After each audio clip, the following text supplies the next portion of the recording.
The wedding planner sets up a really interesting idea about love and then completely ignores it. J-Lo was living large in the early 2000s with her movies like Made in Manhattan, Monster-in-Law, Shall We Dance, but I think her most interesting role of this time was the wedding planner. While the movie follows a stereotypical format of career girl, only focuses on her job and doesn't have time for love until she meets a very nice and handsome guy, in this case Matthew McConaughey, there are elements of this one that threw me for a loop. In particular, our protagonist's moral compasses and the idea of learned love versus fate. The movie presents this idea of learned love versus love at first sight, but then contradicts itself by going in a completely opposite direction. Also, hi, I'm Angie. I talk about movies, TV, nostalgia mostly, which is how we got here to a movie that was released in 2001. Grab some popcorn, sit, stay a while. We have a fun time.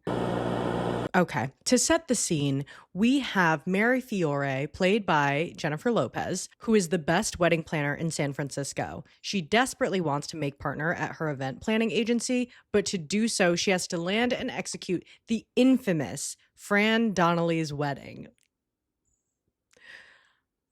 LOL. Her friends and Scrabble community, yes, Scrabble community, all tease her because she's so focused on her career that she can never find a man. Her father even proposes an arranged marriage between her and a childhood acquaintance that she met one time in Italy on like a family trip.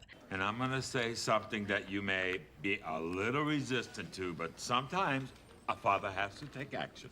What are you talking about?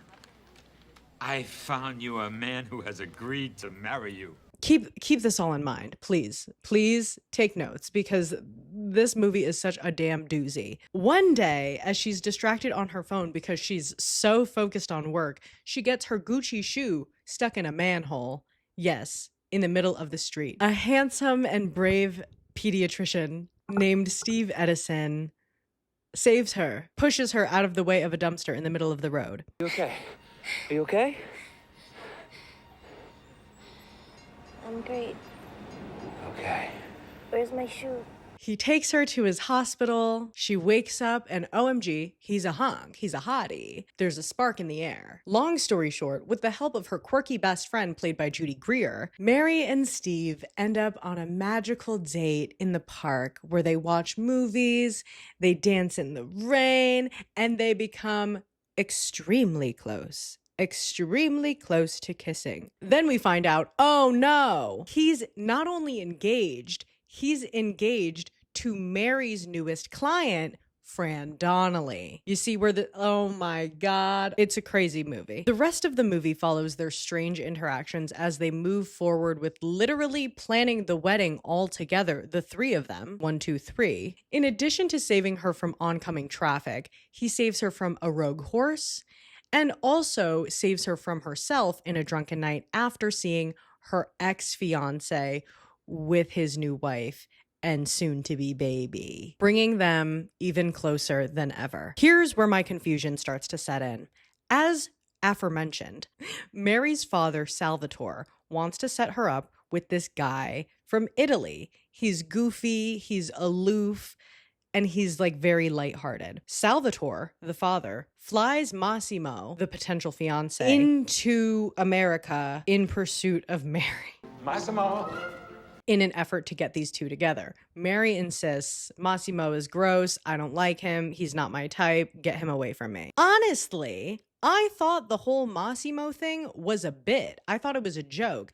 It very much turned into like the B plot of the story. I thought it was a joke until we have this very deep and serious scene where Salvatore sits down with Mary and kind of reveals this big secret that he and Mary's mother had, which is that they had an arranged marriage. Mary is thrown for a loop. She's so confused. She's like, I don't understand how you guys had an arranged marriage.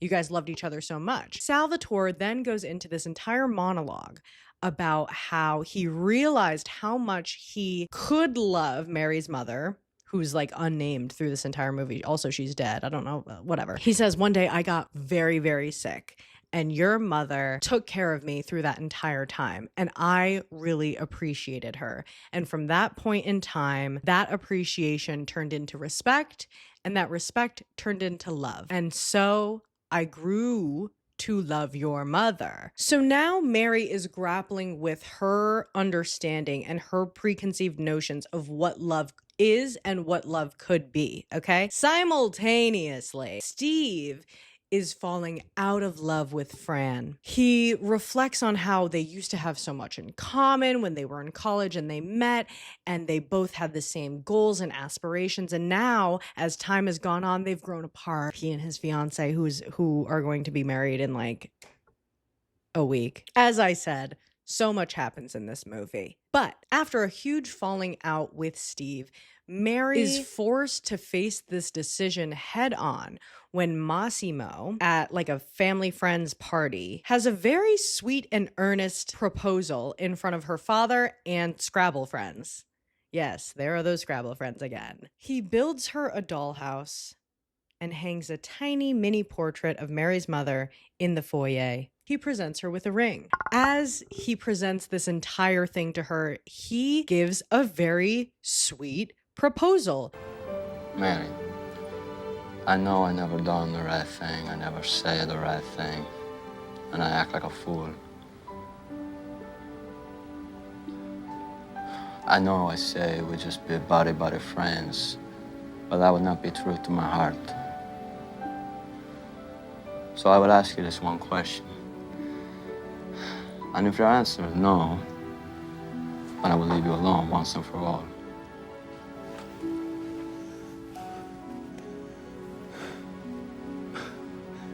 Be my wife, Mary Fiore, and I will take care of you and be true to you.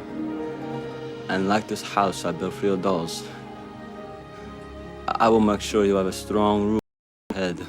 Which I not only thought was like very sweet in the moment, but based on the conversation that she had with her father on her bed, where her father's talking about learned love and how you can learn to create a life in a marriage, I thought it made sense. I thought it was very sweet. So she's not like jumping up and down or anything. She actually doesn't say anything at all. She looks at the nearby Scrabble board and she writes, "Okay."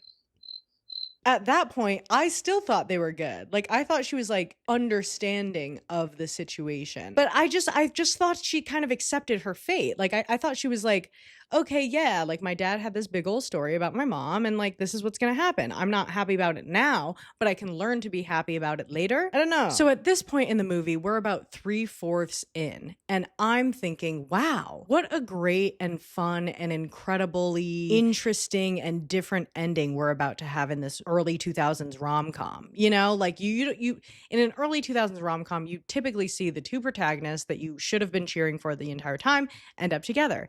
Now I'm thinking, oh my gosh, like what an insightful lesson on how you can choose your destiny. You can choose how you move forward with your partner. You can choose all of these things and build a marriage that you love, even if you didn't initially have a spark in the first place, right? Like, I'm kind of gagged at the whole entire situation. Here I am thinking, oh my gosh, the grass is greener where you water it, like bloom where you're planted, like kind of crazy, kind of insightful.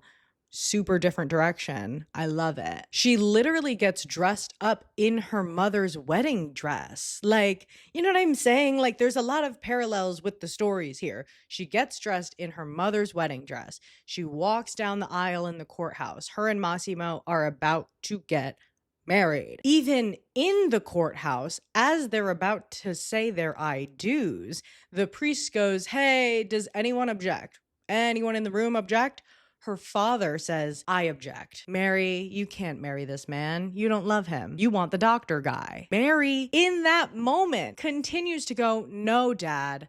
I thought about what you said about my mother, and you were right." We're getting yet another confirmation that she is down to marry Massimo, the aloof Italian childlike wonder boy. Then, while the Massimo Mary wedding is happening over here in the courthouse, on the same day, Steve and Fran are set to be married. Steve pulls Fran aside and says, "Hey, Franny, if you can tell me why you love me and why you want to marry me, I'll go down that aisle right now." Once again, since we have this entire B plot around learned love, I think they're about to sit in a garden and talk about, yes, we've changed over time. You know, we're not the same people that we were in college. However, like, I know that I love you and I'm willing to work through this. I'm willing to evolve with you over time. That's the conversation I think that is happening. That's not the conversation that was happening. That is not what happened, okay? They agreed to break up. She ran off in her wedding gown. She's in a taxi on her way to Aruba, going to the honeymoon they were supposed to have. Sure. Like, please. Like this video if you're also lost at this point in the movie. And subscribe if you like movie analyses like this. So now we're rounding towards the end of the movie, right? Fran is on her way to Aruba, and Steve finds out that Mary is at the courthouse trying to get married. He runs after her. He chases after her. Everyone at the venue is like, no, she's gone. He finds her at the park where they first met on their first date. Very cute. And then ultimately, they end up together. Here are my closing thoughts. What the hell just happened? What did I just watch for 2 hours on my screen? Why did we introduce this entire B plot around learned love? Mind you, whole time, like, we're getting to know Massimo, we're getting to know Fran, and Fran is like really cool. She's not a girl that you dislike. When she was first put on screen, you would think based on her looks and her kind of archetype that she would end up being the like fiance of Nick from The Parent Trap. You know what I'm saying? Like only in it for the money, like evil stepmother type vibes. No, we like Franny. We like Franny. We like Massimo. They're great characters. They're great people. They're just trying to also find love. They're their own main characters in their own rom-coms, okay? And so we spend all this time on Mary's father's love story, and we unpack Steve and Fran's issues. We do all that. We do all of this. We do so much in this 2-hour span of time.